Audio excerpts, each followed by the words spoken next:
principais notícias no Brasil e no mundo. Você ouve agora Bom Dia 98. Oferecimento Plano Santa Casa Saúde. Faça já o seu. 3226-6200. Realização CDL Santos Praia. 6h45, numa realização da CDL Santos Praia, Câmara dos Dirigentes Lojistas Santos Praia, está no ar mais uma edição do Bom Dia 98, dia 6 de julho de 2016, quarta-feira, vamos ao vivo até às 8h15 da manhã. Nosso programa vai ao ar de segunda a sexta-feira, das 15 para as 7 às 8h15, aqui na 98 FM. Voltando hoje ao comando da nossa mesa de som, o Flávio Henrique, excelente sonoplasta aqui conosco, excelente comunicador também, aqui nos ajudando na sonoplastia do Bom Dia 98. Tem ao meu lado o comentarista João Vilela. Bom dia, João. Bom dia a todos. E daqui a pouquinho conosco o presidente da CET Santos, Antônio Carlos Silva Gonçalves, o engenheiro Antônio Carlos Silva Gonçalves, o Fifi, complementando a bancada da quarta-feira no Bom Dia 98. Mais do mesmo, nós sempre tocamos nessa, vai ter daqui a pouco uma vinheta, né? Mais do mesmo.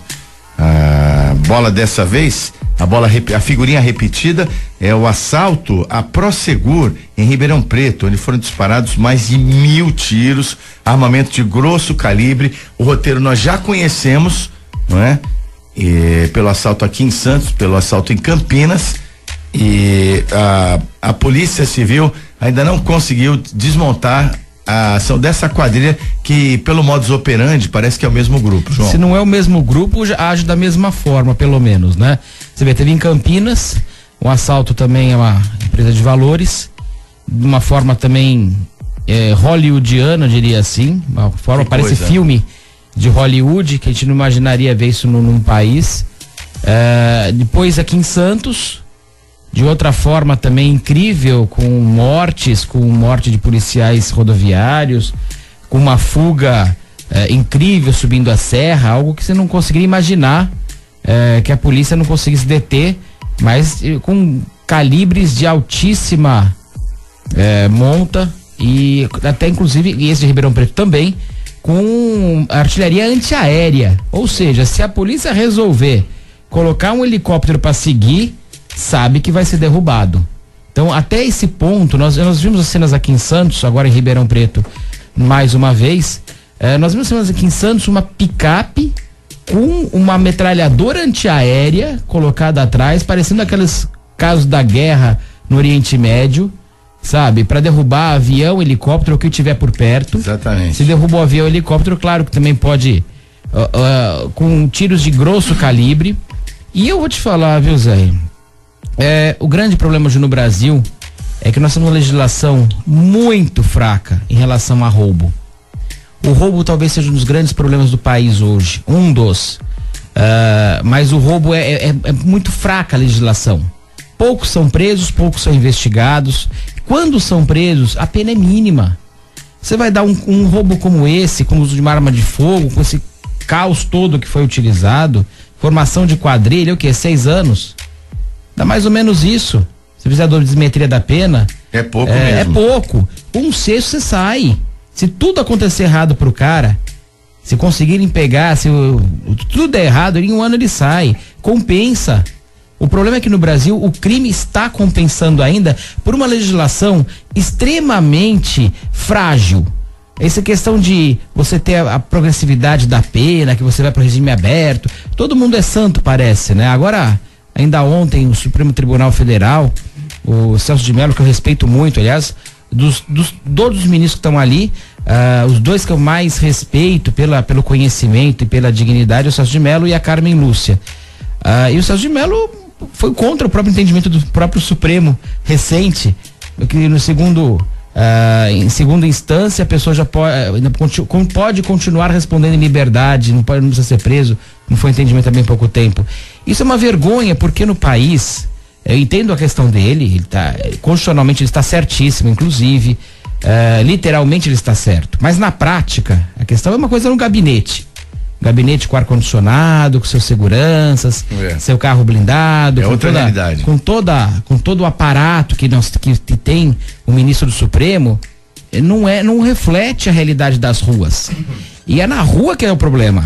Ô, João, da mesma forma também, seguindo o mesmo roteiro, Parte da quadrilha, quando estava em fuga na rodovia Anhanguera, atirou contra os policiais. O cabo Tarcísio Wilker Gomes, de 43 anos, foi baleado na cabeça. Chegou a ser levado à unidade de emergência do Hospital das Clínicas, mas não resistiu aos ferimentos. O Gomes era casado e o pai de um menino de 8 anos. Também um disparo covarde contra o cabo Tarcísio, que estava na rodovia da Anhanguera, da Polícia Militar Rodoviária. Aconteceu isso aqui também. Pois é, né? Quando mata um policial, parece que a comoção é pequena na pessoa que está servindo. Você vê, uma tragédia familiar dessa, um menino com 8 anos. Nós que temos filhos sabemos ainda mais como se sente uma família dessa forma, uma família destruída agora. E eu não vejo grande comoção. Mas quando mata um bandido, uma comoção grande. É incrível como as pessoas se comovem, algumas pessoas que inclusive estão sendo investigadas agora, algumas ONGs inclusive se comovem, algumas pessoas que defendem, entre aspas, muitas aspas, direitos humanos, que não vejo de humano em nada nesses bandidos. Quando matam um bandido é aquela comoção. Mataram o menino lá na perseguição policial, o policial é truculento, a polícia, é isso. Não tem disso que ele fosse bandido, mas ele não parou no pedido dos policiais e não obedeceu. Não, aquele de 10 anos, teve tantos já. 10 anos. Teve tanto, e teve o de 11 também. São tantos casos que no Brasil de crime, que um vai em cima do outro, é o de 10, você fala menino, dá uns 15 nos últimos dias, né? É uma coisa absurda. Mas tá um crime muito forte, a coisa tá muito forte. Você veja, ontem, hoje é dia 6, não é isso? Dia 5. Hoje é dia 6. Então, dia 5 aconteceu aquele, na Praia Grande, um tiroteio absurdo lá na loja de motos. Quer dizer, todo dia agora virou uma coisa comum, e o policial, que ganha pouco. Eu defendo muitos policiais, viu, Zé? Porque o policial, a grande maioria é muito correto. Tem, claro, as frutas podres na cesta, algumas frutas bem podres, por sinal, mas a grande maioria dos policiais são pessoas extremamente corretas, tanto da civil como da militar. Tenho muitos amigos na corregedoria da Polícia Militar em São Paulo. Então, tem as frutas podres? Tem, mas a grande maioria veste a sua farda, vai na rua defender a população, não é reconhecida por isso, acaba levando a fama dos maus policiais, mas a grande maioria está lá e com remuneração baixíssima, com uma possibilidade de carreira pequena, e se colocando ao risco, porque hoje o crime organizado, ele está extremamente enraizado, né? Nós tínhamos a quadrilha, que antigamente os bandidos se juntavam, hoje não, hoje é o crime organizado, e esse crime organizado está enraizado em tudo, na política, na própria polícia, em todos os lugares, no judiciário. Ô João, o diretor do Departamento de Polícia Judiciária do Interior, DEINTER 3, nós estamos aqui sob jurisdição do DEINTER 6, que é comandado pelo delegado Gaetano Vergini. O diretor João Zici Júnior, ele ressaltou que esse assalto em Ribeirão Preto, ele foi praticado, evidentemente, ele com o seu conhecimento da função policial, por gente altamente especializada. Bom dia, Fifi. Está repercutindo aqui, né? Como você está acompanhando com a gente, mais um assalto, como houve em Ribeirão Preto, com esse tiroteio, mais 1.000 tiros disparados contra a polícia no assalto à Prosegur. 20 homens participaram. Bom dia, Zé, bom dia a todos. Enquanto a gente ficar discutindo o policial que deu o tiro e não procurar a quadrilha que está dando esse tiro no policial, a gente vai ficar repetindo essas notícias, Zé. Eu não vejo muita novidade nesse assunto, só mudou o lugar. Infelizmente. Né? O modus operandi, inclusive, foi praticamente o mesmo. E é impossível que a Polícia Militar não tenha inteligência, a Polícia Civil também, para detectar aonde está esse núcleo e de que maneira que eles estão praticando esse tipo de assalto. Porque, se eu não me engano, a mesma companhia de seguradora de recursos, que guarda recursos, acho que é a Prosegur, se eu não estou errado. Isso. E só mudou o local. E vai continuar assim. É um absurdo a gente conviver com essa naturalidade no Brasil, com esse tipo de assunto. Começou estourando, a gente não pode esquecer, começaram estourando o caixa eletrônico. Hoje eles estouram os bancos. Daqui a pouco vai estourar a casa da gente, vai estourar tudo. Enfim, é uma vergonha a gente conviver com isso no dia a dia. E a polícia atônita, vendo isso tudo ocorrer no estado de São Paulo e não tomando providência alguma. Os desdobramentos daquele episódio que o João até mencionou aqui, da morte do menino de 10 anos, com tiro o agente da Guarda Civil Municipal de São Paulo, redundou no seguinte: eles não podem mais atirar. Então, aí ficou fácil. Então, tira as armas já deles, já põe eles têm arma? Põe eles na rua sem arma, põe sem colete. Policial, então, mas não precisa mais. Já deixa o Estado. É uma hipocrisia tão grande isso daí, porque a gente está discutindo se o garoto, no último programa já falamos isso, né? Se o garoto tinha 10 anos ou tinha 11 anos, se ele estava de costas ou estava de frente. Não é esse o sentido da coisa. Era um garoto que estava roubando um carro, trocou tiro com a polícia, agora já estão falando que plantaram a arma, dão mais ouvido para a família do garoto que não soube cuidar até então, do que pro policial que estava na ação. Dão mais ouvidos pro amigo do garoto que estava roubando o carro também do que pro policial. Enquanto a gente continuar discutindo sexo dos anjos, eu não vejo alternativa. Ou muda-se a lei penal no Brasil e a própria imprensa para de ser tão hipócrita nesse assunto, porque ela estampa manchete de primeira página o tempo inteiro, colocando a idade do garoto, mas não falando do ato do garoto. Queria ver se fosse o filho de um repórter que está fazendo a matéria, o filho de um editor que está pondo essa matéria no ar, se ele teria feito da mesma forma a troca de tiros com o garotinho de 10 anos. Porque o garoto de 10 anos, o Romano ainda falou um negócio no último programa que é verdade. É um cara do mal, o cara que sai nessa idade dando tiro, não é que você tenha que matar. Ah, mas a sociedade tem que cuidar. Então tá bom, então vamos, só que você não faz tudo ao mesmo tempo. Vamos nos aparelhar de lugares adequados até a hora que você vai começar a cuidar. Quanto tempo vai levar isso? Sim. Né? Tem uma questão que é emergencial, que é prender essas pessoas, e a outra questão é a questão da prevenção. A prevenção já falhou. Daquela criança chegar em 10 anos já chegou num ponto que é bandido. E eu tava vendo uma pesquisa, aproveitando essa questão do menino de 10 anos novamente, né? Nós saímos um crime, fomos pro outro, mas também tinha comentado isso, Fifi.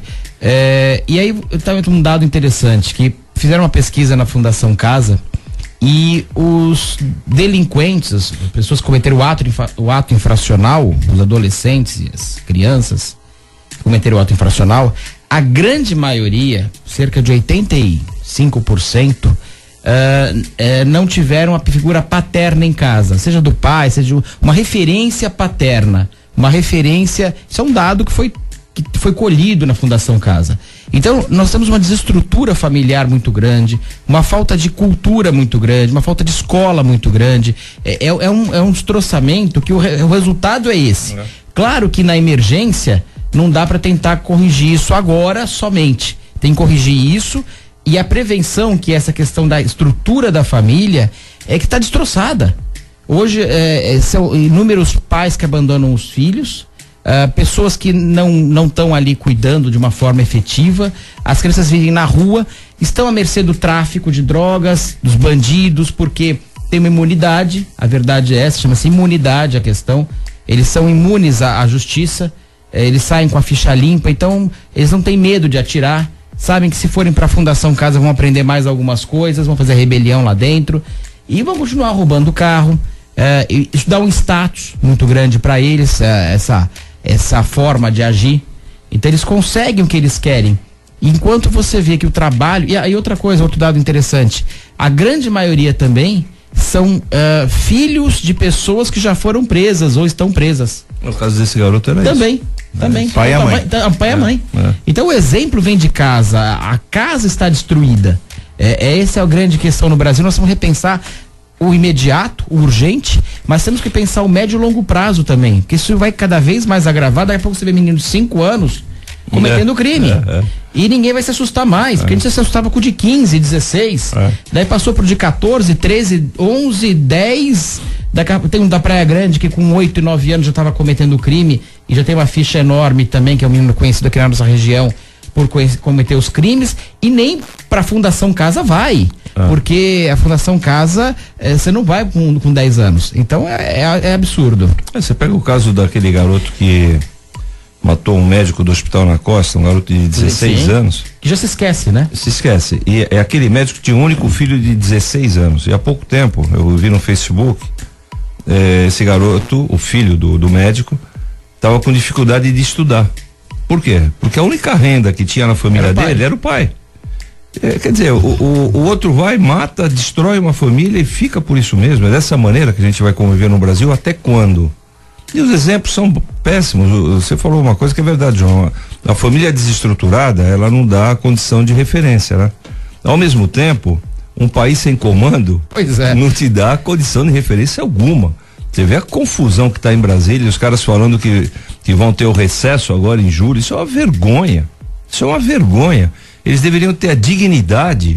E aí, direita, esquerda, centro, seja de onde for, importa. Ninguém quer abrir mão desse recesso. Ninguém falou até agora, não, eu vou ficar aqui, eu vou ficar em Brasília. Já foram para as festas de São João no Nordeste? É um absurdo, é uma vergonha. O povo brasileiro é extremamente passivo nesse ponto. A gente vê as coisas acontecerem, comenta-se. E comenta-se aonde? Comenta-se no restaurante, comenta-se em casa, vendo a novela e jantando aquecido nesse frio, mas não se vai pro enfrentamento. Enquanto a gente não for pro enfrentamento, a gente vai continuar reclamando, porque as nossas reclamações, elas são individuais, apesar de o coletivo concordar, mas elas são individuais. Mas aí, Fifi, eu vejo que há uma desesperança. As pessoas, você vê agora, nós estamos perto de uma eleição, as pessoas estão sem esperança. Você conversa com as pessoas, e não estou falando da cidade, não estou falando do estado, não estou falando, é o país inteiro. Perdeu a esperança nos homens públicos. E aí é que começa a coisa a virar.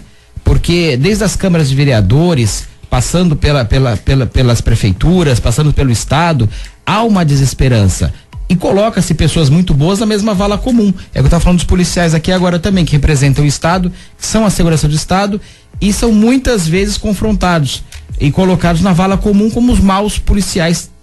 Por ter maus policiais, se coloca todo mundo. E são grandes vítimas da violência. São as grandes vítimas hoje. Se ele forem antigamente você tinha segurança quando morava um policial na sua rua, quando perto da sua casa tinha uma delegacia, era segurança. Hoje é mais perigoso. Hoje é o contrário, porque o bandido tomou conta. Hoje os bandidos estão no poder há muitos anos. Mas você para pra pensar, João, você tem um filho pequeno, né? Sim.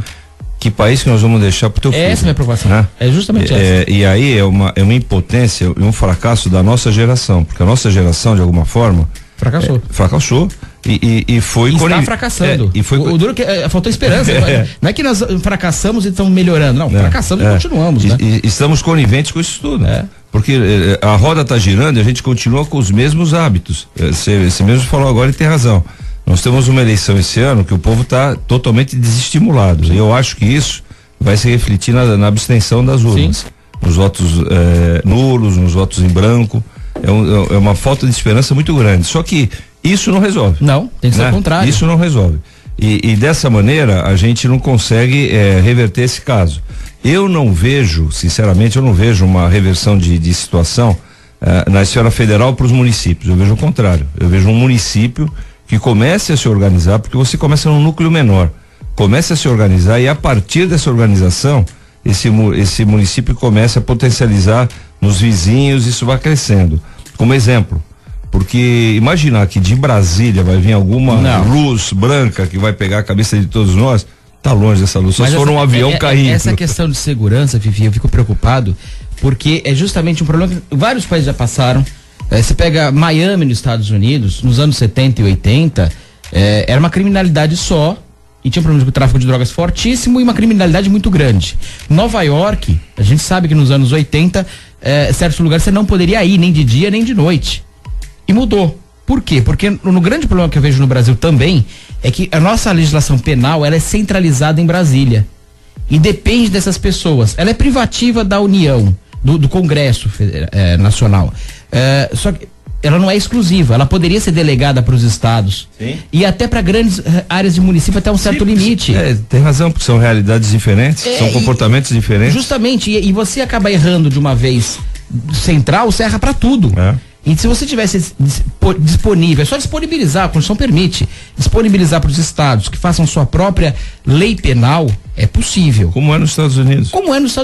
Você vê, Nova York resolveu com o quê? Com um prefeito, que foi o Rodolfo Giuliani, que conseguiu fazer uma lei que não pode ser feita aqui.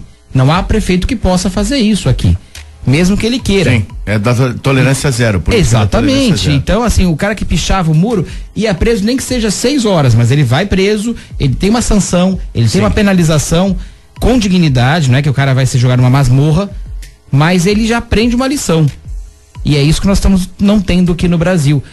Eu acho que o grande problema da nossa Constituição e do nosso Congresso Nacional é isso. Ele comanda tudo. E a gente sabe que tem que ser descentralizado isso tudo de uma forma mais coerente. Hoje não é desejável essa política de tolerância zero? É difícil de você colocar em prática. Mas eu entendo, eu pergunto se a sociedade está preparada para isso? Para ser parada e não se revoltar e dizer assim, você sabe o que você está falando? Vai prender bandido. Então isso é um pacto, todos nós vamos participar dessa política. Claro, mas o pequeno delito que vai se cometer o grande. Zé, mas a sociedade nunca está preparada para nada. Qualquer hábito que você mude, a sociedade é resistente. Ocorre que no momento que a sociedade começa a ver uma devolução, uma devolutiva naquilo que está sendo feito, o que está acontecendo com o setor público, infelizmente, tem uma dificuldade grande de dar alguma coisa em troca do que ele se propõe a fazer, principalmente nessa área da segurança. Enquanto isso continuar, se você, por exemplo, se você é abordado por um policial com esse quadro que está aí, é uma reação espontânea, errada, mas espontânea. Pô, vem em cima de mim e os caras estão roubando. Só que se você começa a ver um tratamento igual para todos e solução, o que a gente precisa é de solução. Não dá mais pra gente, ninguém é criança, todo mundo sabe exatamente como deveria ser o país para você ter um bom relacionamento, uma boa convivência. Hoje em dia você tem uma informática que te permite ter informações do mundo inteiro. Com rapidez, instantâneo, e não dá mais pra gente conviver dessa maneira. É que nós, brasileiros, de alguma forma, nos acomodamos e nos acostumamos com essa situação. Agora, você sair da sua casa e não ter a certeza que você vai virar a esquina e vai estar livre de alguma situação, que você pode portar algum objeto de valor que não vai ser assaltado, isso é uma vergonha. Você ter que andar, as mulheres terem que andar no carro com a bolsa do ladrão, isso é uma vergonha. E a gente continua convivendo. Sabe o que acontece com o brasileiro? E aí é típico de um país que não passou por uma grande crise. O Brasil não passou por uma grande crise, ele passa por uma crise constante, que para nós é enorme, mas não foi um terremoto, não foi um furacão, não foi um atentado, não foi nada nesse sentido. A nossa crise ela é moral, a nossa crise é de segurança, de comportamento. E aí a gente vai se adaptando. A gente não pode esquecer, por exemplo, a rádio fica no Gonzaga.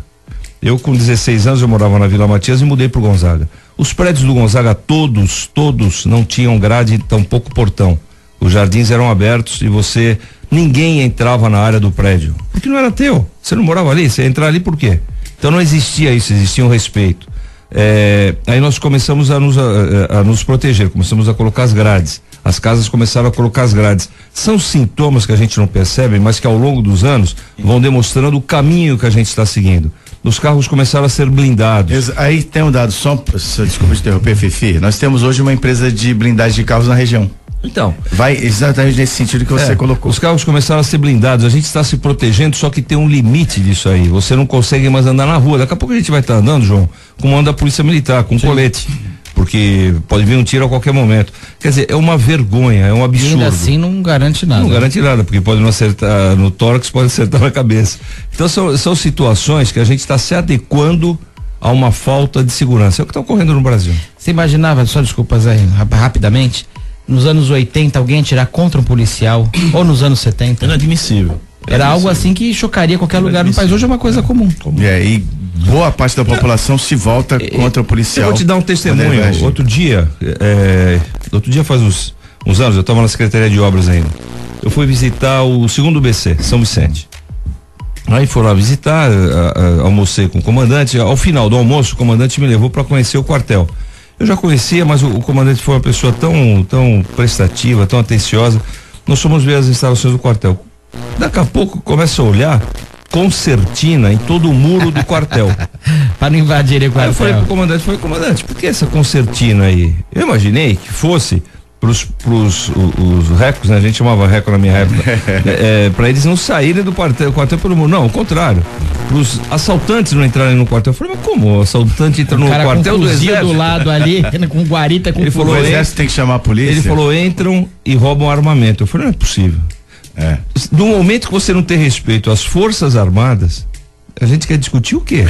Discutir o cara que tá na rua sendo assaltado nesse momento? Não tem como. Não vai ter como. Tem que parar de alguma maneira com isso, né? 7h10 é o Bom Dia 98, aliás, começamos aí com o crime de Ribeirão Preto, enveredou pela questão da violência, debate muito consistente aqui, entabulado pelos nossos comentaristas, João Vilela e o Antônio Carlos Silva Gonçalves, o Fifi, e você pode participar também do nosso programa. O WhatsApp é o 997829970, telefone 3284-1100. E agora vamos falar de Praia Grande, mantida a quebra dos sigilos bancário e fiscal de Alberto Mourão. A sexta turma do STJ manteve por unanimidade as quebras dos sigilos bancário e fiscal do prefeito de Praia Grande, Alberto Mourão, do PSDB, decretadas pela 15ª Câmara Criminal do TJ São Paulo. A iniciativa é referente à representação criminal promovida pelo Ministério Público, que apura desvio de valores do BNDES repassados ao município para projetos de urbanização. A ação também envolve a Mourão Construtora e Incorporadora. No decorrer das investigações, que envolveram até escutas telefônicas realizadas por agentes federais, surgiram indícios de crimes federais, sendo o processo enviado para a Justiça. O Ministério Público da Esfera Federal também denunciou o prefeito pelos crimes previstos nos artigos 312, peculato, e 317, corrupção passiva do Código Penal. Tá aí, o prefeito Mourão não conseguiu se livrar dessa demanda da Justiça. Pois é engraçado, peculato, né? As pessoas falam, o que é peculato? Peculato é apropriação indébita do agente público, de quem tem a posse de um bem imóvel ou dinheiro, particular ou público. O interessante é isso, o agente público pode ter a posse de um bem particular ou público, e isso é peculato. O interessante da palavra, você fala peculato, o que é peculato? Peculato vem do latim pecus, que vem da mesma origem de pecuária, quer dizer gado. Você imagina, peculato quer dizer gado. Na realidade, é tão antigo, você vê como eu tô dizendo que é como o crime é antigo, que é da época que não existia o dinheiro. Dá essa explicação contra a Friboi, né? Pois é, sei o que você está dizendo, Zé. Não vamos tão longe. Olha, não é tão simples, a etimologia não é tão simples. Tá simples aí, tá bem próximo o negócio. Mas você vê, vem da época que não havia dinheiro, e o gado é que era o bem, que era a moeda de troca. Então você vê, o gado, como o boi, a ovelha, o porco, era moeda de troca. E o peculato era quando essas pessoas que não havia o dinheiro ainda, que tinham a posse, tinham o governo, tinham o Estado, eles retiravam esses bens que eram, ou seja, sumiam com o gado. Vem dessa época, você imagina o tempo que tem isso. Então, é o grande problema, é uma coisa que da humanidade sempre vai ter, sempre teve, sempre vai ter, mas a questão é a punição e a rapidez da justiça. A justiça no Brasil é uma piada em termos de demora, a grande maioria dos casos. Quando são casos que de repercussão, até anda razoavelmente rápido. Mas não dá para você ter, e a quantidade que os juízes ficam de processos é absurda, a grande maioria. O número de processos que eles têm que julgar é desproporcional, a estrutura que a justiça tem também é desproporcional, com algumas exceções, como por exemplo a Justiça Federal, no caso de Curitiba, que consegue ter uma agilidade muito grande, por sinal, que é o grande medo das pessoas, é que a justiça começou a andar. Você vê, de algumas pessoas, é claro, que são as pessoas que comandam o país, o medo deles é que a justiça funcionou. Olha o absurdo que nós chegamos. Então, eu tô falando do peculato porque eu falei do roubo antes. O roubo é o que aflige a comunidade em geral, que você sai na rua, o roubo é o grande vilão, que ele pode, a gente falou da outra semana passada, virar o latrocínio com facilidade, basta escorregar ali o dedo no gatilho, o roubo vira o latrocínio. Agora, o grande problema nós temos no país, grosseiramente, que é um crime silencioso, é justamente esses crimes que tiram o dinheiro público, o desvio de dinheiro público. E é o que mais acontece no Brasil. Talvez seja o crime mais comum, junto com o roubo, os dois grandes gargalos da nossa situação no país. Eu vejo, essa notícia é uma notícia antiga, né? Ela teve um desdobramento agora, mas é um assunto que já correu, se eu não estou enganado, miseravelmente aí uns 6, 7 anos por aí. E é uma coisa que já deveria ter tido uma solução faz tempo. Eu não vejo problema algum, o homem público, o homem que se predispõe a trabalhar no setor público, ele está sujeito a um tipo de ação dessa magnitude. uma quebra de sigilo bancário, uma quebra de sigilo fiscal, uma quebra de sigilo telefônico. E se o cara não deve, qual o problema? Nenhum, né? Desde que isso seja feito com responsabilidade, porque também tem a outra ponta. Precisa ver se a outra ponta vai fazer com responsabilidade. E aí, quando eu falo da outra ponta, é quem de fato está investigando. Se fizer com responsabilidade, que se faça o sigilo, que se quebre o sigilo e se averigue o quanto antes. Eu não sei efetivamente, eu li essa notícia à época, depois ela esfriou, para minha surpresa ela voltou agora, mas é uma coisa que se o Mourão tá tranquilo, eu sou ele, eu vou e falo, olha, minha conta é essa, meu telefone é esse, a época é esse, quebra logo esse sigilo, averigua e volta e repara essa notícia. Não fica falando que vai quebrar e depois não diz que não encontrou nada. Vai e diz que não encontrou nada. Ou se encontrar, obviamente vai ser cobrado. Mas é uma espada na cabeça do gestor aí, no caso, do prefeito de Praia Grande, que precisa ser resolvido quanto antes. Que não está comprovado ainda. Mas uma época pré-eleitoral como essa, isso. É algo ainda... É mais estranho ainda, é uma coincidência muito infeliz nesse momento. E ele é candidato a uma reeleição. Sim. Então eu acho que é um assunto que, esse tipo de assuntos, no meu ponto de vista, tem que ser resolvido rapidamente. É o que o João falou anteriormente. Não dá para cair na vala do esquecimento. Foi feita a investigação, na época chegou a prender até algumas pessoas. Se prendeu algumas pessoas é porque tinha alguns indícios. Por que não se completou essa investigação? É que infelizmente no Brasil a gente fica, e aí tem que generalizar de novo, a gente fica discutindo a vírgula do processo e não o objeto do processo. Sim, sempre. Né? E aí na vírgula do processo sempre dá condição de você ganhar tempo. Só que o objeto do processo, o que foi feito efetivamente ou não foi feito, ele não é discutido. Ele é discutido do formato. E no formato a gente perde um tempo tremendo. É o grande problema, Fifi. O pessoal ainda fala em verdade real. Poxa vida, parece pleonasmo. Não, no direito só se fala nisso. Não, qual que foi a verdade real? Pô, tem duas verdades, tem a real e a irreal? Tem. No direito tem. E normalmente o processo é extinto pela verdade irreal, ou seja, não existiu uma mentira, porque é o processo, é justamente o que você colocou agora. Nós temos dois tipos parece uma coisa louca, você fala em verdade real, né? E é o que acontece, a verdade real é o que aconteceu realmente e o outro que aconteceu no processo. E é extinto aquilo lá, daqui a pouco prescreve, que apenas vai de 2 a 12 anos. A pena de peculato, por exemplo. Para prescrever não precisa muita coisa, não.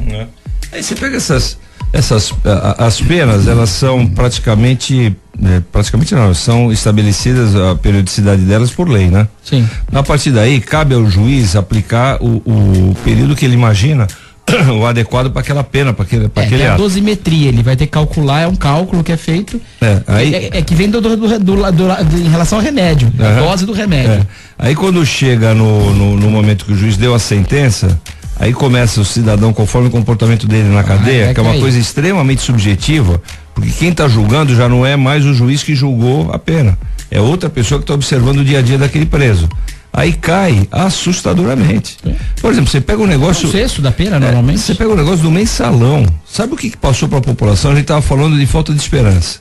Sabe o que passou para a população? Palhaçada aquilo. Vale a pena roubar. Vale a pena roubar. Você puxa uma cana de 1/6 da tua pena, mas você fica milionário. No Brasil, valeu a pena roubar. Teve perdão da pena, inclusive. Então, são uns absurdos que não dá para você conviver. Se fez um estardalhaço, se pegou os caras roubando o país, os caras que comandam o país. Isso daí não tem. Ele tem perdão da maneira que a foi falta feito. Da punibilidade. E o perdão, ele foi muito aquém do que era a pena dele. E outro, mesmo cara agora, eu tô me referindo agora já ao Zé Dirceu, o mesmo cara agora tá em outro assunto e tá em outra cana. Ele é cliente já. Então, você chega à conclusão, aí você pega um cara humilde, e aí eu vou levar pro extremo, eu sei que o crime não é dessa maneira, mas pega um cara humilde, que tá com dificuldade na família dele, e vai na rua e assalta pra dar comida pros filhos. Esse cara tá perdido. Porque ele não tem advogado, ele não tem ninguém para cuidar dele, ele vai puxar cano o tempo inteiro. Se ele levou uma laranjinha e o juiz falar que aquela laranja lá são 10 anos, ele vai puxar 10 anos de cana. Agora o outro que levou milhões e milhões. E nomeou um laranja, né? E nomeou um laranja, Esse pode fazer o que ele quiser, porque ele tá tranquilo. Ele tem dinheiro para pagar o advogado. Tem que pagar o advogado e ele prepara o crime com grandes assessores em volta dele, né? Então ele quando ele comete o crime, aquilo é premeditado com uma frieza e com uma técnica muito grande. Então ele já sabe o que vai acontecer, provavelmente, ele já tem todo um contato, então é diferente. Você pega o caso do Maluf. Sim. O Maluf é o caso mais emblemático do Brasil, apesar que perto desse pessoal que governou o país nos últimos anos, ele é aprendiz de feiticeiro, mas sim. É o caso mais emblemático. O cara ficou o tempo inteiro com o processo, ele não é prefeito de São Paulo há quanto tempo? Ele tem processo da época da Copa do Mundo de 70. Já naquela época já se falava do Maluf. Sim. E o cara tá livre. Mas é a maldição, né? Ele falou assim: se o Celso Pita não for um bom prefeito, nunca mais votem em mim. Acho que o pessoal obedeceu, né? Aí você pega qual país que votaram. Qual país que ele mais e continuam votando, porque ele é deputado federal. Exatamente, muito bem votado. Qual país que ele mais lesou? O Brasil. Aí ele teve algumas ações fora do Brasil. No mundo inteiro ele não pode sair. A Interpol prende ele. Se ele sair do Brasil e for pro Paraguai, ele é preso. No Brasil ele pode. Quer dizer, que país que a gente tá vivendo? Olha, o Marcelo Manga, nosso ouvinte, ele faz a seguinte colocação: antigamente, andar sem aliança era encrenca na certa com a esposa. Hoje em dia, minha própria esposa pede para não usar para não ser assaltado. Tem as coisas boas. Então fica aqui um alerta à prestação de serviço. É recomendável sair sem aliança, né? Que é muito perigoso. A gente tem que sair pelado daqui a pouco, porque eu levar mais roupa, levam perigoso tênis, do que levam em casa. todo. A bronca é maior. Olha, Zé, só para encerrar minha participação no negócio de segurança, mas não dá para não comentar. Foi patético essa semana a gente ver o prefeito do Rio de Janeiro com a Olimpíada chegando, os caras chegando, desembarcando no Brasil, e o prefeito falando que não tem mais jeito o Rio de Janeiro, o governador não falando nada, e os policiais do Rio de Janeiro no aeroporto internacional do Rio de Janeiro com faixas em inglês dizendo bem-vindos ao inferno. Bem-vindos ao inferno. É patético isso. Realmente. Pra ter a cereja do bolo, aquela televisão alemã que teve todos os equipamentos roubados. Pois é. Quer dizer, que imagem. Pelo menos foram recuperados, né? Mas peraí, pô. Não tem pelo menos. Eles Você consegue imaginar uma Olimpíada na Alemanha? Que o equipamento que foi roubado da TV brasileira? Você não consegue imaginar isso. Verdade. Não, e outra, os caras estão preocupados com atentados de terrorismo. Não precisa. Não precisa, já tem. O prefeito do Rio de Janeiro ontem deu uma entrevista falando terrorismo no Rio. Não vai ter de jeito nenhum. Não é que não vai ter, já está tendo. Pra diariamente está tendo. O Estado Islâmico vai querer criar uma tragédia onde já tem a tragédia. Pelo menos o ministro o ministro da Justiça, o Alexandre Moraes colocou que sim, é o risco real. É óbvio, mas pelo menos ele teve a sensibilidade de não negar o inegável, né? Apesar que os caras eles vão cair no lugar que a tragédia é diária. Eles vão ter que se sobrepor à tragédia que a gente vive. Vai ser difícil eles terem uma pirotecnia diferente do que a gente já vê no dia a dia. Né? Sim. Agora, 7h23 é o Bom Dia 98, no ar, realização da CDL Santos Praia. Vamos conferir a situação de balsas e estradas. Balsas e estradas. Travessia Santos Guarujá, 6 balsas estão em operação, tempo de espera de 20 minutos em ambos os sentidos. Travessia Guarujá Betioga, 1 balsa em operação, tempo de espera de 30 minutos em ambos os lados. Travessia São Sebastião e Ilhabela, 2 balsas em operação nesse momento, tempo de espera de 25 minutos, tanto do lado de São Sebastião quanto do lado de Ilhabela. Na Anchieta Imigrantes, sistema Anchieta Imigrantes, operação 5x5 em andamento. A pista norte da Anchieta, que opera em direção a São Paulo, está bloqueada para obras, o quilômetro 40, o quilômetro 55. A previsão de liberação é em 10 minutos. Já na entrada de São Paulo, a lentidão entre os quilômetros 13 e quilômetro 10 por excesso de veículos. Vamos contemplar mais uma vez o nosso ouvinte aqui no Bom Dia 98. É o César do Gonzaga, César que é taxista. Fifi, ótimo ter falado de devolutiva. Quando irão atender o pedido dos taxistas para coibir o transporte clandestino em nossa cidade? O Poder Executivo vai esperar acontecer incidentes violentos como em outras cidades, São Paulo, Rio de Janeiro, Curitiba? Ressalto que sou contra essas atitudes. A pressa do Executivo não é a mesma que a nossa na resolução desse problema latente. Então, César, eu acho que as categorias elas têm representatividade, tem entidades que as representam. Houve uma reunião, e aí eu acho que é interessante, em vez da gente ficar reclamando, a gente se inteirar do que está acontecendo com a nossa categoria. Houve uma reunião semana passada com todas as cooperativas e associações de táxis com a CT, e ficou marcado para hoje às 3h na sede da CET uma reunião com a Secretaria de Finanças, CET e essas categorias representadas dos taxistas. Para quê? Para que a Secretaria de Finanças efetivamente faça, juntamente com a CET, uma fiscalização nesse transporte coletivo que está crescendo no município de Santos. Eu não estou nem falando de Uber, estou falando de transporte coletivo fora Uber. E uma outra reunião está marcada com a Polícia Militar para que a gente discuta a fiscalização do Uber, porque a CET sozinha não consegue fiscalizar o Uber. E aí, quando a gente cobra do Poder Executivo ou Legislativo, é interessante que a gente saiba o que efetivamente está acontecendo. Já está acontecendo alguma coisa. Se você quiser participar, é só procurar os sindicatos dos taxistas ou associações e cooperativas dos taxistas, que essas reuniões vêm ocorrendo, e hoje às 15h tem uma nova rodada de negociações para a estratégia de fiscalização desse serviço clandestino no município de Santos. Bom, vamos em frente. Você que quiser participar conosco, fique à vontade. Os canais de comunicação aqui do Bom Dia 98 estão à sua disposição. WhatsApp 99782-9970, telefone 3284-1100. E agora vamos falar da Churrascaria Tertúlia. Churrascaria Tertúlia conosco diariamente, é sempre uma delícia, né? Você poder almoçar na Churrascaria Tertúlia, rodízio de carnes nobres com toda a qualidade possível. A escolha das carnes é feita diariamente, produtos frescos de excelente procedência. O controle de qualidade de todos os departamentos da Tertúlia é uma realidade. Você pode ir lá ver a limpeza, porque eles trabalham nos bastidores lá, que eu chamo lá da Churrascaria Tertúlia, são grandes, viu? As câmaras frigoríficas, a conservação dos produtos realmente é sensacional. Além do time de garçons experientes, sempre pronto para te atender da melhor maneira possível, supervisionado pelos maîtres, muito competentes, todos há muito tempo na casa, né?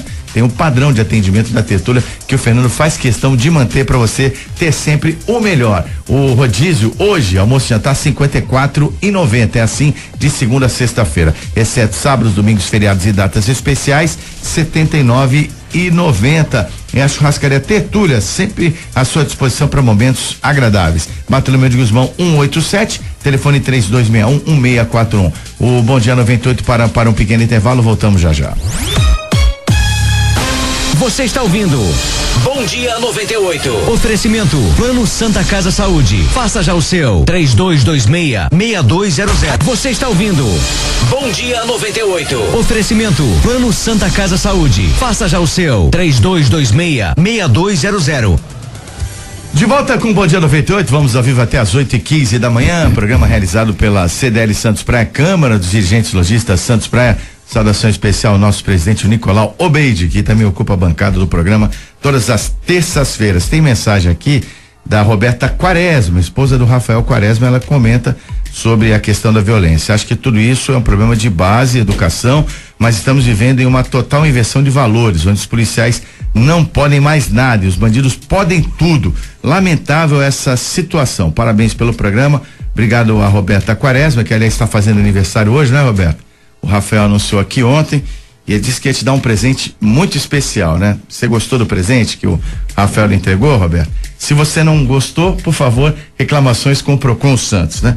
Tô brincando com você, Roberto. Parabéns aí, muitas felicidades para você, ok? E obrigado pela colocação muito precisa que vai ao encontro do que expressaram os nossos comentaristas aqui na bancada do Bom Dia 98, que agora aborda o cenário nacional. Giro Nacional. Giro Nacional fala do presidente do Senado, Renan Calheiros, diz que lei contra abuso de autoridades está gagá. É uma lei de 1965 em pleno regime militar e será votada uma nova lei nesse sentido. O que é interessante, realmente tem abuso de autoridades, questão toda, mas é uma discussão programada em relação ao que aconteceu com o Lula. Isso tudo vem ao encontro do que aconteceu com o caso do Lula. É que ele tá louco da vida com o Moro, porque é aquela questão de expor as conversas dele com a Dilma, de ter a condução coercitiva dele. Isso tudo vem justamente derivado disso. Então ele tá plantando isso tudo de uma forma bem interessante para poder pegar o Moro. Diz que quer coibir a carteirada.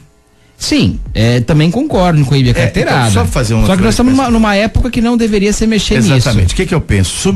Uma mensagem subliminar que veio atrás disso. Pensei no nome Sérgio Moro. Exatamente. Se você for desenrolando essa matéria, esse vai novelo, sair lá. Vai chegar lá, nessa coisa das escutas, que a defesa do Lula a gente vai debater também, pediu o impedimento do Sérgio Moro para julgar por causa da liberação dos áudios com a presidente Dilma. Uma e tal. coisa tem a ver com a outra. Exatamente. Então, ele está justificando como que aconteceu no Rio de Janeiro, em que o juiz entrou com uma ação contra a agente de trânsito, ela estava certa e o juiz conseguiu já condenar ela em segunda instância, né? Mas não tem nada a ver uma coisa com a outra. Então, ele está se referindo a esses casos para atuar em benefício próprio. Não é? E de pessoas que têm problemas como ele com a justiça. Eu entendo assim, desculpa interromper. Não, mas é isso, exatamente isso. O caso do Rio de Janeiro foi um grande absurdo, sem dúvida nenhuma. Agora, não é exatamente esse o problema. Ali no Rio de Janeiro, o que parece que foi um grande absurdo, o juiz tem que ser o primeiro a dar exemplo, sem dúvida nenhuma. É uma questão mais corporativa. É mais uma questão dos tribunais, acabam protegendo bastante entre si. Eles se protegem bastante também. Vê o caso dos jornalistas lá no Paraná, que aconteceu lá em Curitiba e no Paraná todo, aquela questão que eles começaram a contar quanto ganhava, que é um direito da República, a transparência. Começaram a contar quanto ganhava um promotor e quanto ganhava o juiz, eles foram em cima deles e eles se complicaram. Então a questão não é exatamente essa, é realmente a questão do caso do Lula, pode ter certeza disso. Sabe o que é interessante? A gente fica discutindo de novo o formato e a gente não discute a produtividade, né? Porque se a gente tivesse uma legislação mais plena, mais ágil, mais simples, mas que definitivamente ela resolvesse as situações, talvez a gente pudesse ter uma condição diferenciada tanto de judiciário quanto de promotoria pública, enfim. Essa questão de coibir ou não a ação das autoridades nesse momento, eu acho que a gente deveria sim, e eu vou falar um negócio que é extremamente polêmico, mas a gente deveria sim pegar como referência a época do regime militar, porque a gente não vai resolver o país com rosas, não vai ser dessa maneira. A gente não vai resolver esse país com, por favor, dá licença, porque parte da população não está agindo dessa maneira. Parte da população, enquanto você pede, por favor, não faça isso, o cara dá um tiro na tua cabeça e te mata. Então não dá pra gente restringir a ação das autoridades nesse momento. E aí cabe às autoridades saberem efetivamente qual é ou quais são as suas funções. Não utilizarem do cargo para tentarem ter vantagens. Por exemplo, a conversa do Lula com a Dilma, ela é uma conversa da presidente da República com o ex-presidente da República, se ela fosse normal. Da forma que ela estava sendo feita naquele momento, era de uma formação de quadrilha. Sim. Ela só era a presidente, mas o comportamento dela não era de presidente. Então por que essa conversa não poderia ser utilizada contra o que eles estavam programando? Eles estavam programando um golpe no Brasil. E o golpe qual era? Colocar o Lula de ministro. Então, isso não pode, é o que a gente falou anteriormente, João. A gente fica discutindo a vírgula e não discute o objeto. Exatamente. O objeto era o seguinte: vamos dar um passa-moleque em todo mundo, você entra pra cá, pega o papel no aeroporto que eu tô mandando um motoboy pra ir. Foi isso que foi. O áudio é claro. Foi isso que foi dito. Agora a gente tá discutindo, não, mas espera, não poderia ter grampeado a Dilma porque ela é presidente da República. Grampearam ele. Não, tudo bem. Grampearam ele e ela veio junto. Ela foi o brinde, né? Sim, ela foi o combo. Pega o Lula e vem a Dilma, é o combo que McDonald's. Então é uma situação que não dá pra gente conviver mais. O foro privilegiado não é para isso. O foro privilegiado é para numa ação administrativa bem intencionada. Se houver um dolo ou um erro, ele tem um julgamento diferenciado, ponto. E aí, Fifi, é uma coisa interessante que a gente chama de foro privilegiado, todo mundo chama de foro, e não é esse nome. É foro por prerrogativa de função. Sim. Ou seja, tem que ser por causa da função. E tem que ser motivada pela função, né? Aí você pega uma outra coisa, João, que é interessante. todos os políticos querem ser julgados pelo Supremo. Por quê, né? Porque o Moro condenou 105 e o Supremo não condenou ninguém. Por quê? Então, é uma situação tão esdrúxula, tão ridícula. Esse pessoal tá levando Você escolheu o juiz. Porque você sabe que aquele juiz é amigo teu, é sensacional, né? Esse pessoal tá levando o Brasil para uma vala tão ruim, um lugar tão ruim, que você chegar e querer mudar o país com essa política que a gente tem hoje é difícil.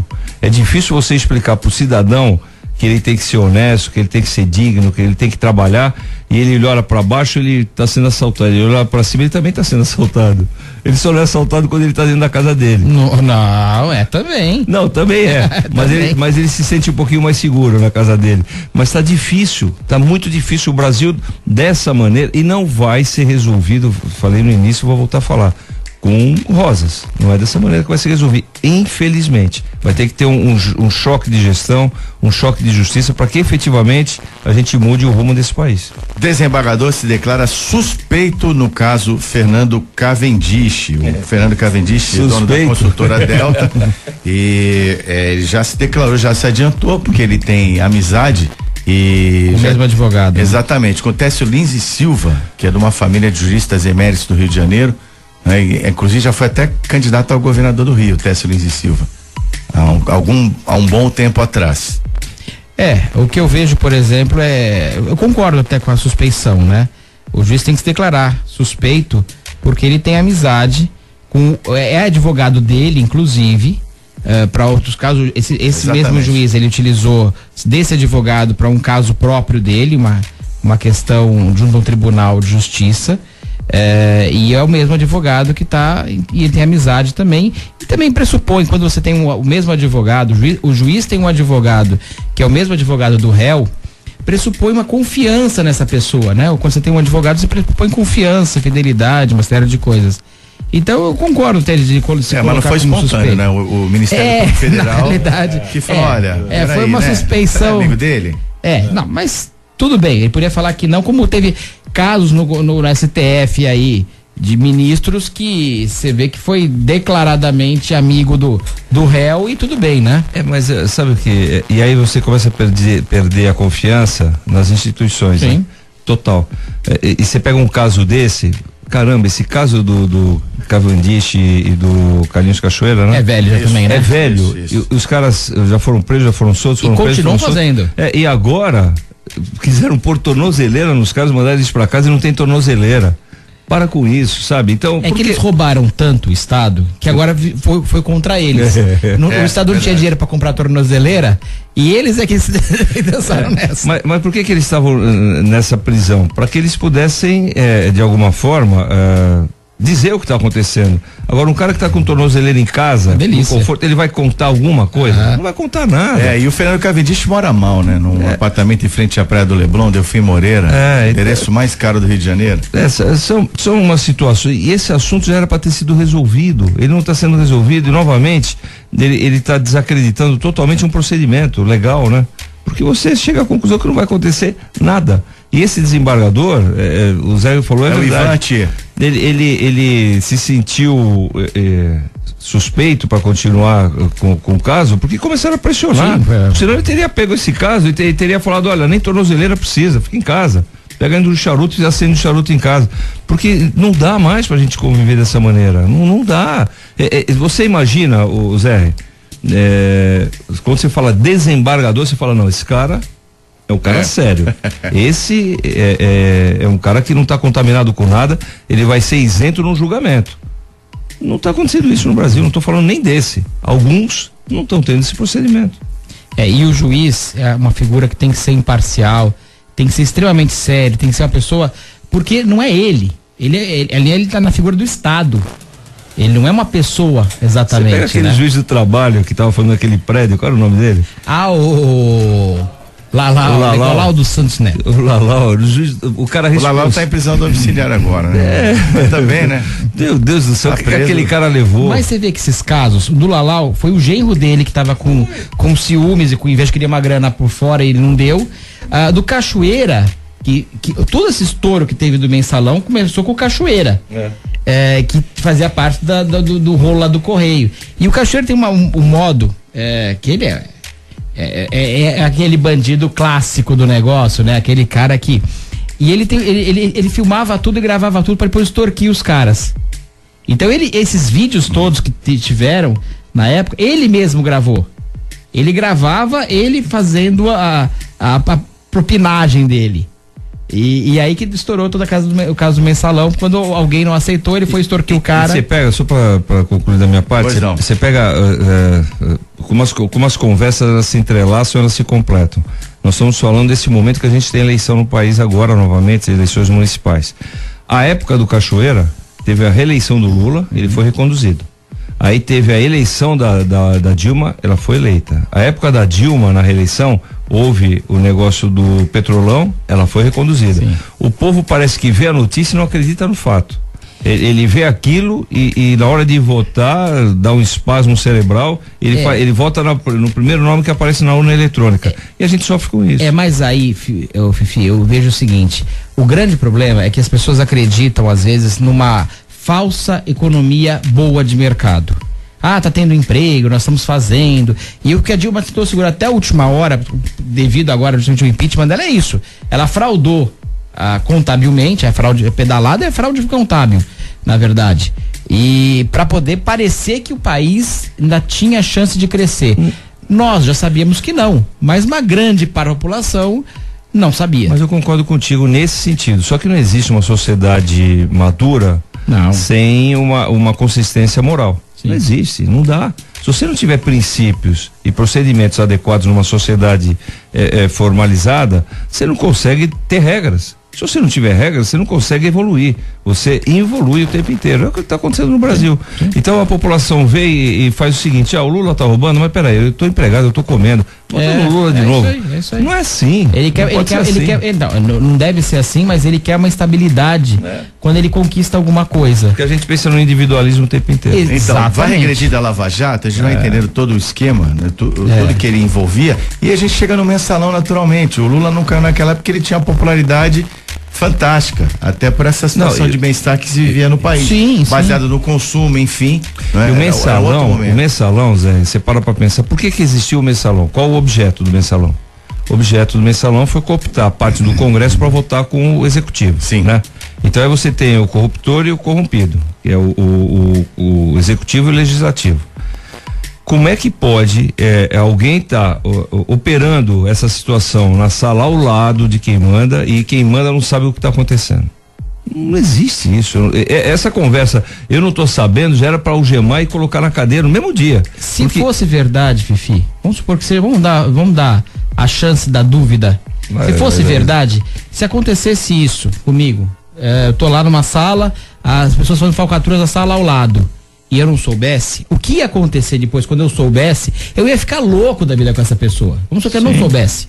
Eu ia detonar essa pessoa de todas as formas, porque ela está me detonando. Então, o que ele ficaria louco da vida com essas pessoas, mas não, ele foi lá e defendeu ainda essas pessoas. Mas nesse caso, não daria nem para ele não saber pelo seguinte, pela quantidade. Claro. Eu entendo o que você falou, um caso individualizado, um caso pontual, talvez o cara não saiba, é um país inteiro, é muito grande, ele não é, apesar de ser responsável por tudo, talvez não tenha a informação plena. Mas nesse caso, que você tem 500 e poucos congressistas e você tem que cooptar 50% desse grupo e está cooptando, ele não saber, desculpa, não dá. Não tem como. E aí a gente fica as notícias, por isso que eu às vezes estou cobrando muito da imprensa e eu acho que a imprensa é fundamental nisso, para esclarecimentos. A imprensa ela não pode ser parcial, mas ela tem que ser esclarecedora, ela não pode colocar dúvida aonde o problema está com a vítima. Volta o negócio da segurança, não pode colocar dúvida na polícia militar, ela tem que colocar dúvida na bandidagem, na organização criminosa. E nesse caso, ela não poderia colocar dúvida do conhecimento ou não, ela deveria ter mostrado qual era o quadro, porque ela sabe qual é o quadro. Ela sabe exatamente qual é o quadro, ela sabe como é que funciona. Ela poderia não ser impositiva no ponto da informação e falar assim, é mentira o que ele está falando, mas ela poderia ter mostrado, olha, para ter funcionado dessa maneira, o esquema teria que ser esse, por causa disso, e aí sim deixá-los explicando, não a gente ficar na dúvida o tempo inteiro e achando que, como parte da população acha até hoje, que o governo que passou nos últimos 13 anos no Brasil é um governo limpo, que quis o bem da população o tempo inteiro, o que não é verdade. O Ivan, voltando àquela notícia da questão do Fernando Cavendish, da suspeição, que já foi declarado no Jornal Nacional, né? Ele disse na imprensa primeiro que ele se considerava suspeito. O Ivan Tchê foi responsável pela conversão dos mandatos de prisão preventiva, não só ao Cavendish, mas também ao Carlinhos Cachoeiro e os outros 3 acusados, para prisão domiciliar, como já foi dito aqui, eles não estão em casa por conta das tornozeleiras e eles devem perder esse benefício por conta dessa declaração de suspeição sendo acatada pela justiça. Esse é o quadro. Falamos também de Brasília. Hoje o Zé Eduardo Cardoso vai defender a Dilma, vai depor no Senado, não é? É uma testemunha de defesa da Dilma no processo do impeachment. E voltando da Brasília, não, o Giro Nacional está muito denso. Não, mas é porque eles criaram uma roda, não é, de influência que a gente não consegue fugir disso. São vários elos, como por exemplo, o Ronaldo Fonseca, deputado Ronaldo Fonseca, que é o relator do recurso do Eduardo Cunha na Comissão de Constituição e Justiça, vai ler o relatório hoje, não quis declarar o voto, que ele já entregou com atraso, né, com a anuência do deputado Osmar Serralho, né, que comanda a comissão, já entregou ontem com atraso, com meia hora ainda além do prazo combinado, e vai ler hoje. Ele quer que o país, não quer que o país saiba, ele quer se justificar, não quer que o país conheça o voto dele na letra fria da lei. Pois é, né? Às vezes a gente esquece, tudo isso que acontece é porque não tem um respeito. Vai ser na letra quente, uma palavra só. Nós podemos resumir tudo isso que acontece por falta de respeito a uma palavra, chamada república. Isso quer dizer res pública, quer dizer coisa pública. Não há o respeito à coisa pública.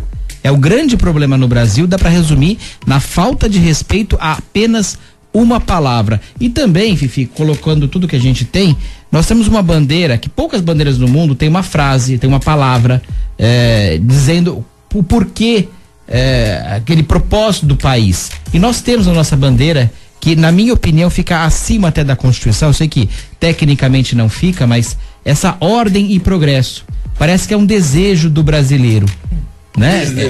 Desde lá de trás. Foi muito feliz, na minha opinião, para lembrar pra gente, quando a gente olhar pra nossa bandeira, que hoje nós não fazemos mais isso, antigamente nas escolas nós tínhamos aquela questão de pensar na bandeira, o hino nacional, uma série de coisas da pátria, que hoje parece que virou uma coisa ruim, por lembrar o militarismo, e não é exatamente essa forma, tem que ser o contrário. O patriotismo não é questão de ditadura ou não, é o contrário, é valorizar o nosso país. E nós temos uma bandeira escrito ordem e progresso, é o que nós queremos, já está estampado na bandeira, melhor lugar não teria. O Eduardo Cunha conseguiu seu intento, tudo indica, né? Com esse recesso, chamam de recesso branco, né? Recesso branco, recesso é recesso, não vai votar nada. Conseguiu jogar para agosto seu julgamento. Como também o impeachment da Dilma tem datas chaves em agosto, exatamente o mês das Olimpíadas. E no meio das Olimpíadas. Exatamente. No meio das Olimpíadas. É isso aí. É o cartão de visita do Brasil pro mundo, vai ser o impeachment da Dilma. Quem vai inaugurar a Olimpíada, hein? Será que vai ser o Temer, a Dilma ou os dois juntos?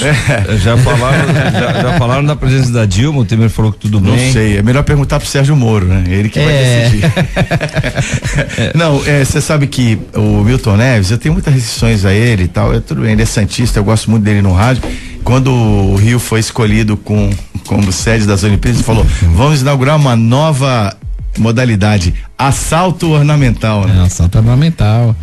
Nado na poluição também, nós temos a opção lá de transporte. Eu acho que no final, essas Olimpíadas, elas vão ser um sucesso.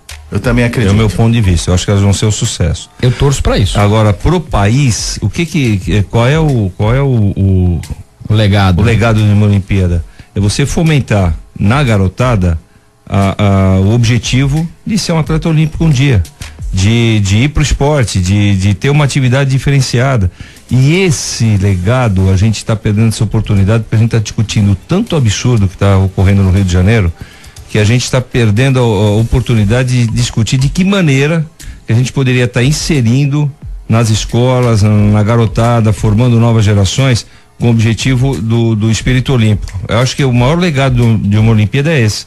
As medalhas são importantes, lógico, individualmente para os atletas, são importantes como referência para os garotos que queiram praticar aquela modalidade, mas o mais importante é você ter um objetivo diferenciado, que o Brasil por muito tempo não teve. O Brasil sempre foi o país vira-lata, conseguiu trazer uma Copa do Mundo há 2 anos, e o legado que ficou foi o escândalo do valor dos estádios. Exato. Muito maior do que o 7-1 da Alemanha. Nós já sabíamos que ia acontecer, né? Obras incompletas. Muito maior do que o 7-1 da Alemanha, porque o 7-1 da Alemanha foi um jogo que acabou, entrou pra história, virou estatística. Agora, o legado do escândalo, isso daí a gente vai pagar. Vocês foram na Copa do Mundo? Eu fui. Eu fui também. Eu fui. A organização foi maravilhosa. Foi perfeita. Eu não fui, mas... E também deixa a gente até feliz, mas ao mesmo tempo revoltado. Por que não faz assim sempre? Por que não faz sempre? Né? É verdade.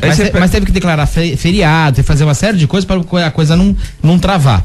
Eu estive pouco antes das Olimpíadas de 2008 na China. E estive em Xangai. E foi sensacional. Eles quiseram fazer o seguinte: olha, nós vamos mostrar um país que todo mundo acha que é atrasado e tem seus problemas também. Nós vamos mostrar um país diferente para as pessoas que estão aqui. E mostraram um sistema de transporte eficiente, mostraram uma série de coisas novas, mostraram uma nova China. E ficaram em primeiro lugar também, no quadro de medalhas. E no Brasil a gente não vê nem essa esperança de quadro de medalhas, né? A gente vê, talvez se ficar nos 10 primeiros, a gente vai ser feliz. Né? E uma outra coisa, o Brasil poderia estar vendendo agora o potencial turístico dele pro mundo inteiro. E ao contrário. E ele está vendendo uma insegurança pro mundo inteiro, para as pessoas não virem para cá. E por mais que choque, outro dia eu vi um vídeo de uma TV americana, um apresentador, você viu? Eu vi. Apresentadora achincalhando o país, falando absurdo, só que ele falava, não é que ele falava... Era verdade, isso, revoltava como brasileiro, mas lá no final do vídeo, envergonhava, você falava, caramba, tudo que ele falou é verdade, e a gente está perdendo essa oportunidade, e olha, é difícil você recuperar. Imagina se hoje você pega um avião e vai para Istambul. Você não vai. Daqui a quanto tempo você vai para Istambul? Você vai evitar por muito tempo. E lá tá mais seguro que aqui. Tá mais seguro que aqui. Agora imagina que os caras venham pro país para passar férias na alta temporada deles, que é julho, que lá é verão e aqui não. Eles viriam no final do ano, que aqui é verão.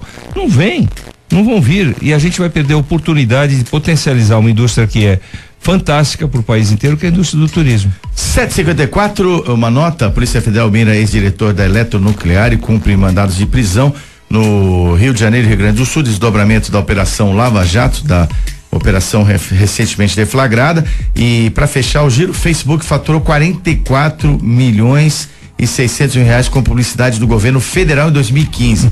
O valor é quase igual ao recebido pelos 4 principais jornais brasileiros. Se você quer identificar onde foi esse dinheiro, é só você buscar várias páginas de sites e blogs favoráveis ao governo federal de alguma forma. É outra coisa, né? Propaganda é importante se ela for real. Não adianta você fazer uma propaganda enganosa. Isso é propaganda enganosa. A gente cansa de escutar tanta coisa bonita, tanta coisa legal. A gente estava comentando agora da Copa do Mundo. Não tinha o trem de alta velocidade que ia sair de Campinas, passar por São Paulo e até o Rio de Janeiro, que ia ser inaugurado até a Copa do Mundo. Não ia ter o monotrilho do governo do estado de São Paulo, que ia vir do aeroporto de Guarulhos até para fazer interligação com o metrô. Não tinha um monte de coisa que ficaram de fazer até a Copa do Mundo, ia deixar de relegado justamente. O que deixou de legado foram estádios superfaturados. O Maracanã, que era para custar 600 milhões, custou 1,2 bilhão, pela Odebrecht, pela OAS, por essas grandes construtoras, e agora nós sabemos por que custou tudo isso. Deixaram estádios em lugares que não tem nem jogo de futebol, como na Amazônia. Quer dizer, é dinheiro público jogado fora. Eu não vejo diferença entre essas atitudes, essas condutas com o peculato, que é se apropriaram indebitamente do dinheiro da mesma forma. Então, na realidade, esse estudo todo, o Rio de Janeiro falido, imagina como é que, eu acho que nunca na história das Olimpíadas, nem na Grécia Antiga. Já teve um cara há pouco tempo que falava isso, nunca na história desse país. E foi justamente esse cara que falava isso. Hoje ele pode falar várias vezes, nunca na história desse país. Um estado falido vai sediar uma Olimpíada, que é justamente o contrário, é para falar assim: olha, eu vou mostrar para vocês como o nosso país, o pessoal tem uma imagem talvez distorcida lá fora, mas não, olha que bacana que é o nosso país. Então você encontra bandidagem, você encontra poluição, falta de infraestrutura, e tudo bem.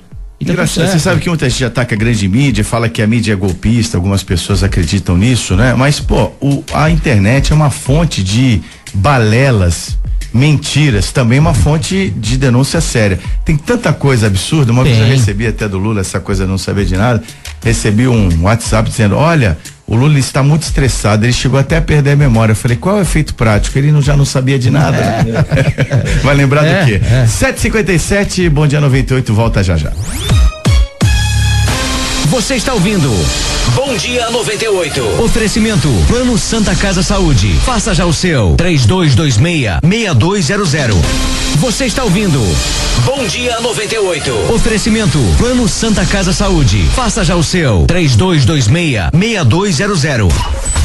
8h01, Bom Dia 98 até as 8h15 aqui na 98 FM, realização da CDL Santos Praia, Câmara Dirigentes Lojistas Santos Praia, Black Jaw Choperia. A partir de hoje, quer dizer, de terça-feira em diante, às 18 horas, você tem a Black Jaw pro seu happy hour, pro seu momento agradável. E hoje, quarta-feira, tem uma diferença, né? De quarta a domingo tem música ao vivo lá na Black Jaw, com as melhores bandas da Baixada. Consulte a programação no site blackjaw.com.br.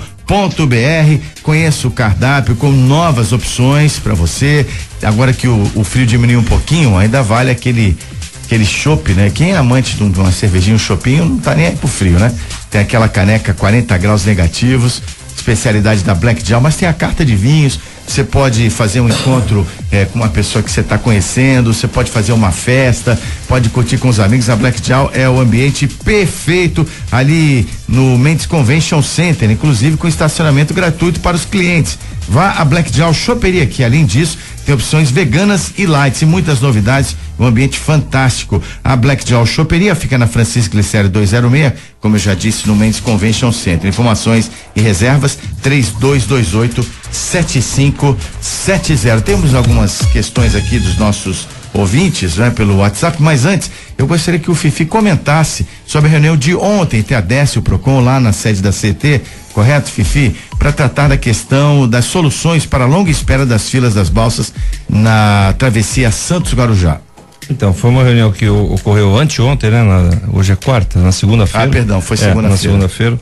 E com a presença de promotores de justiça de Santos, o doutor Ézio e o doutor Sandro, e promotor de justiça do Guarujá, o doutor Eloy, e foi chamada pelo Procon Santos, pelo Rafael Quaresma. O objetivo da reunião era tratar, e com a presença de duas advogadas da DERSA, o objetivo da reunião era tratar dessa questão da fila da balsa. O Ministério Público do Guarujá conseguiu colocar uma punição pro atraso da fila da balsa. Se você ficasse mais de 20 minutos na fila, que a DERSA tivesse uma punição pelo tempo que você está perdendo. Ocorre que houve, eu não sei se o termo exato seria esse, mas houve uma suspensão dessa ação e não tem mais como ser aplicada essa multa neste momento. E o que queria se discutir efetivamente é como é que a DERSA viabiliza essa travessia de balsas para que houvesse uma espera menor. Até porque há pouco tempo, não muito tempo, mas há pouquíssimo tempo, a espera na fila da balsa era muito pequena. Você tem 3 atracadouros do lado de Santos, mais 3 do lado do Guarujá, fora o flutuante. Flutuante do lado de Santos, assim como do Guarujá, comporta mais de 3 a 4 balsas. Então, o problema não está como chegar e como partir, como chegar às balsas. O problema está na quantidade de balsas que estão sendo disponibilizadas. Ainda o promotor do Guarujá, o doutor Eloy, ele colocou que Guarujá, em alguns momentos, tem apenas 3 balsas circulando. Para o volume de veículos que circulam, e se eu não estou errado, esse volume entre bicicletas, motocicletas e automóveis, algo em torno de 12 mil veículos dia, indo e voltando, Guarujá e Santos, isso daí é inconcebível. 3 balsas, capacidade média aí de 60 veículos, 70 veículos no máximo em cada balsa. Você vê a quantidade de balsas que você vai precisar para fazer esse transporte, principalmente nos horários de pico. Mas infelizmente, pela falta de técnicos da balsa, essa reunião foi postergada por uma nova data. A gente está aguardando agora, foram dadas 2 datas para dessa se pronunciar. Uma seria na próxima segunda-feira e outra na próxima quinta-feira, não amanhã, mas quinta-feira da semana que vem. E a gente espera que a partir daí a gente consiga resolver esse problema da espera na fila das balsas para a travessia Santos Guarujá. O Vivi, eu te pergunto, a dessa foi representada por 2 advogadas. Não teria que ter alguém da parte técnica, algum especialista nessa questão técnica para agilizar esse processo? Eu entendo que sim. O argumento é que eles, quando viram que era a reunião com o Ministério Público, mandaram os advogados.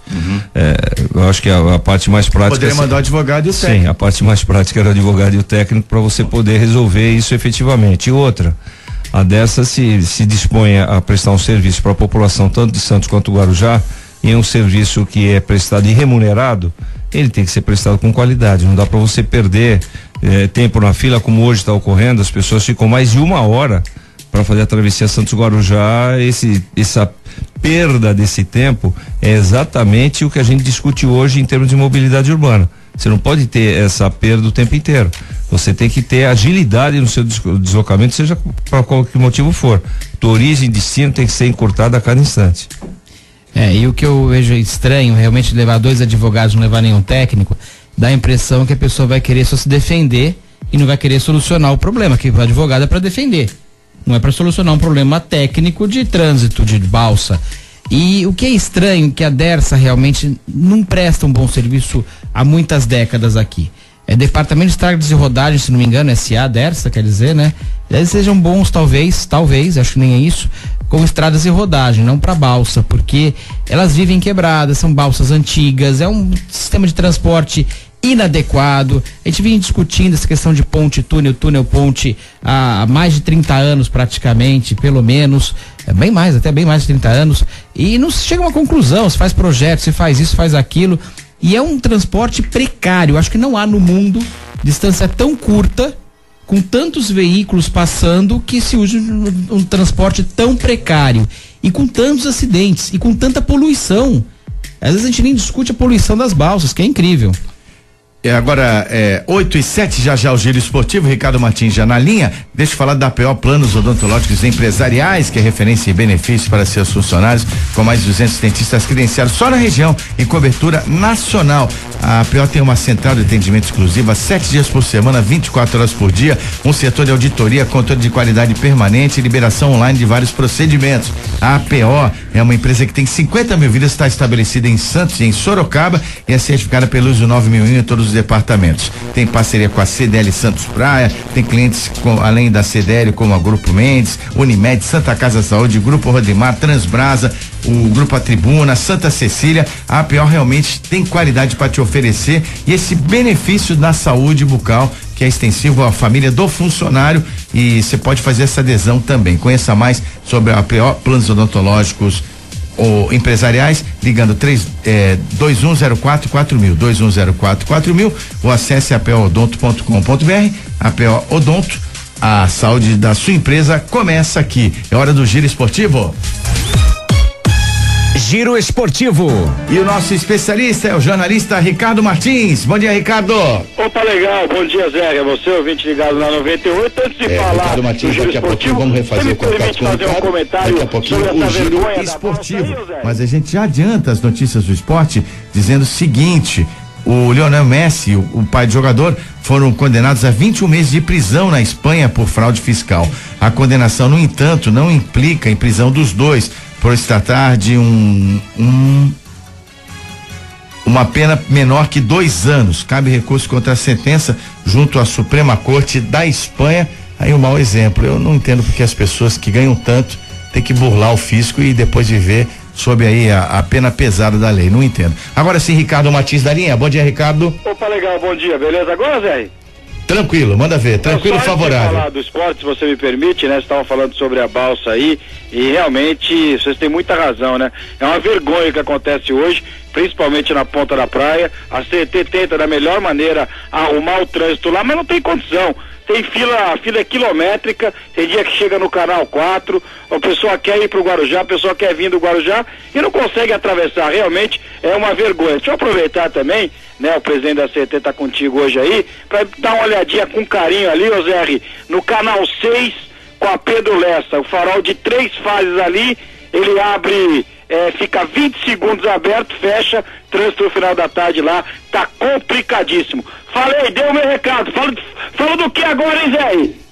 O jogo do São Paulo é o grande jogo de hoje, não é? É, sem dúvida alguma, né? Um grande jogo hoje no Morumbi, a partir das 9h45 da noite, semifinal, jogo de ida. O São Paulo vai enfrentar o Atlético Nacional de Medellín. Olha, quem acha que o Atlético Nacional de Medellín tá vindo para passear, pode tirar o cavalinho da chuva, viu? O Atlético fez 3 contratações, gastou 8 milhões de reais, perdeu o Copete, por exemplo, hoje jogador do Santos Futebol Clube, mas não vai ser fácil pro São Paulo não. O tricolor que não terá Paulo Henrique Ganso, vetado pelo departamento médico, também não terá o Kelvin, está fora do jogo, o Mena deve voltar, ele que ficou fora devido a uma lesão muscular. O torcedor de São Paulo vai em grande número hoje ao Morumbi, na esperança do São Paulo conseguir um bom resultado pro jogo de volta a semana que vem. A outra perna, como a gente diz, né, Zé, da Libertadores da América, acontece amanhã. O Boca Juniors da Argentina recebe o Independente Del Valle. Lembrando que hoje também tem semifinal, jogo único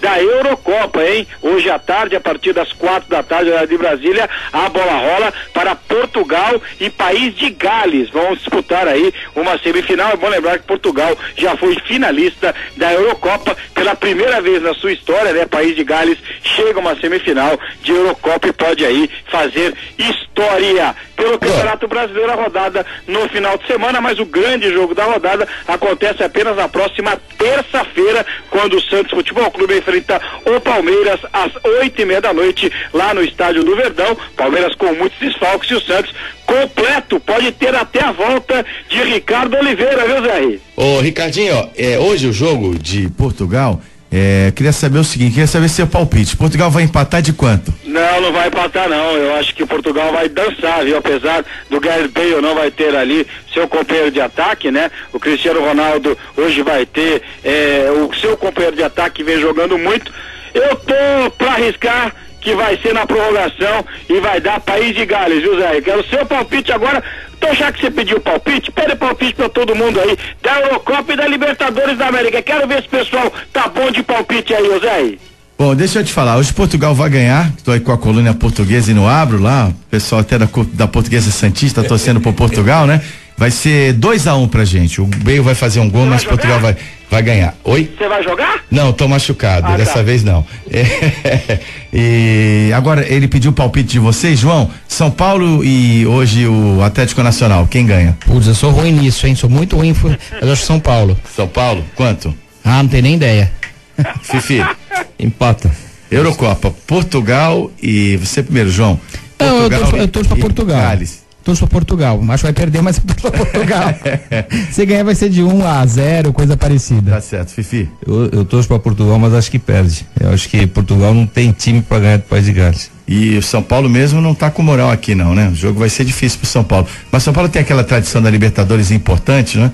Então, é por aí, Ricardo. Pô, obrigado pela participação. E você vai fazer o jogo hoje lá do Morumbi? Eu tô indo pra São Paulo, hoje é aquele dia de reunião geral lá na TV Record, os últimos ajustes para a Olimpíada, que tá chegando aí, né, Zé? Tá chegando aí, vocês falaram sobre a Olimpíada e eu concordo muito com vocês, né? Infelizmente, o Brasil perde uma grande oportunidade em muitos aspectos, principalmente no turismo. A gente tá indo para São Paulo, depois da TV Record, a gente vai lá pro Morumbi. Fifi, dá uma olhadinha lá pra mim no canal 6 com a Pedro Lessa, hein? Eu falei de futebol, falei de esportes aqui na 98, para Armazém 26, materiais elétricos, hidráulicos e limpeza, no centro de Santos, hein? Ligue pra gente, faça seu pedido, 3221-3396, a gente entrega no centro da cidade e não cobra absolutamente nada. Armazém 26, Praça da República, número 35. O número do armazém é fácil, você anota aí, 3221-3396. Grande abraço, tchau, Zé. Obrigado, Ricardo. Ricardo Matias, amanhã de volta com as novidades do esporte no Bom Dia 98, agora 8h14.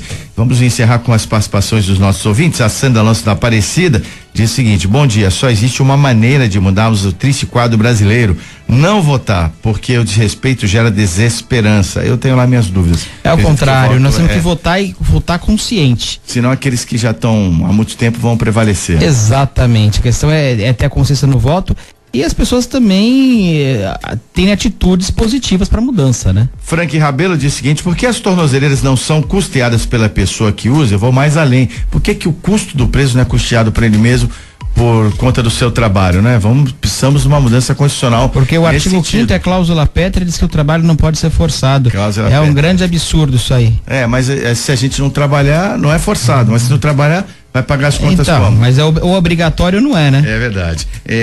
Para fechar, tem aqui o Fábio Taxista, ele quer saber o seguinte, porque os agentes da CT, que vem vários táxis desembarcando passageiros da região do Gonzaga, acabam multando e carros particulares fazem o que querem, param onde querem na frente dos agentes e não acontece nada, nem por parte dos agentes da CT e da Polícia Militar. Ele entende, o Fábio, que tem perseguição contra os táxis. Não tem perseguição e não dá pra gente generalizar.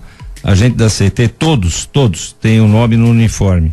Se ele viesse com uma denúncia, olha, o agente tal em tal lugar, tal dia fez isso, eu poderia tomar providência. Dessa forma, generalizando, infelizmente não posso tomar providência alguma. Agora, fica tranquilo que não existe nenhuma predisposição para ir contra taxista. Para encerrar o Bom Dia 98 de hoje, informação que vem lá do nosso presidente da CDL, o Nicolau Beide, brasileiros já pagaram este ano R$1 trilhão em impostos e taxas. O equipamento que mede o número da arrecadação tributária em todo o país, o impostômetro, registrou a marca ontem à tarde. R$1 trilhão em impostos é o que nós já pagamos. Ainda bem que nós somos muito bem atendidos em todos os tipos de serviços públicos, não é verdade? Pelo menos daí por conta do governo federal, e tem muitas carências no Brasil, com certeza, mas a parte dos impostos nós estamos cumprindo ali religiosamente. 8h16, obrigado João Vilela, obrigado Fifi, obrigado ao Flávio Henrique conosco aqui, também retornando das férias na sonoplastia, vai comandar a excelente programação do 98 até o meio-dia, ao Rick Santos da nossa produção, a Cláudia, o Bom Dia 98 vai ficando por aqui, volta amanhã às 6:45. Um grande abraço e até lá. Tudo o que acontece no Brasil e no mundo. Você ouviu Bom Dia 98. Oferecimento Plano Santa Casa Saúde. Faça já o seu. 3226-6200. Realização CDL Santos Praia.